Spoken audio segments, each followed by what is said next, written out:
ابو لہب کا بیٹا باپ کے ساتھ ملک شام جا رہا تھا تجارت کے لیے، تو کم وقت جانے سے پہلے کیا بولا؟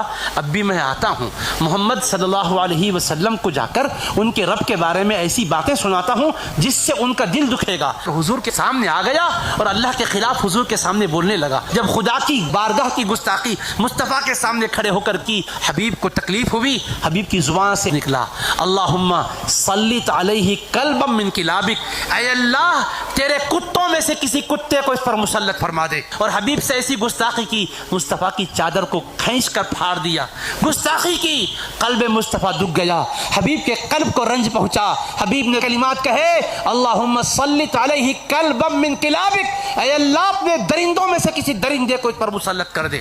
یہ پلٹ کر باپ کے پاس گیا، باپ نے کہا تو کیا بول کر آیا؟ اس نے کہا میں نے تو ان کے بارے میں ایسا ایسا بولا، ایسا ایسا کیا۔ انہوں نے کیا کیا؟ انہوں نے یہ جواب میں کہا کہ اے اللہ تو اس پر کسی درندے کو، کتے کو مسلط کر دے۔ تو وہ کہنے لگا ارے جو وہ بولتے ہیں وہ ضرور ہو کر رہتا ہے، اب تیری ہلاکت کا تو وقت آنے ہی والا ہے۔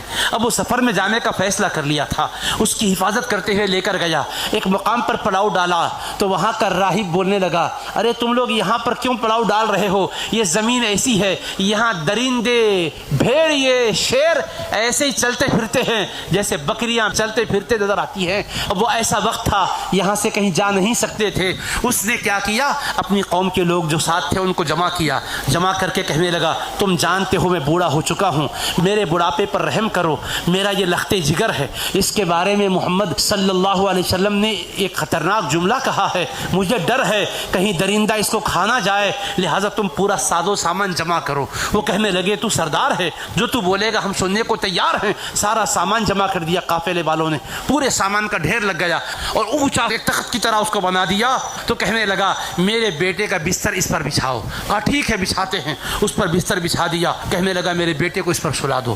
ٹھیک ہے کہہ کر سب نے اس کو چڑھا دیا، اس پر سلا دیا اور کہا تم آزو بازو اطراف سے اپنے اپنے بستروں کو لگاؤ، پہرا دیتے بھی رہو، تم اس کا خیال کرتے رہو، اس لیے کہ انہوں نے کہا تھا کوئی نہ کوئی درندہ اس کو کہیں کھا جائے گا، مجھے ڈر ہے۔ یہ کہہ کر پورا پہرا بٹھا دیا۔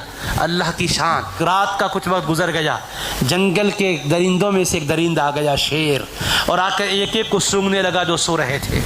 ہر ایک کو سونگ رہا ہے چھوڑ رہا ہے، ہر ایک کو سونگ رہا ہے چھوڑ رہا ہے، سارے کے سارے اطراف سونے والوں کو سونگتا تھا۔ میں جس کو پھاڑنے والا ہوں یہ وہ نہیں ہے۔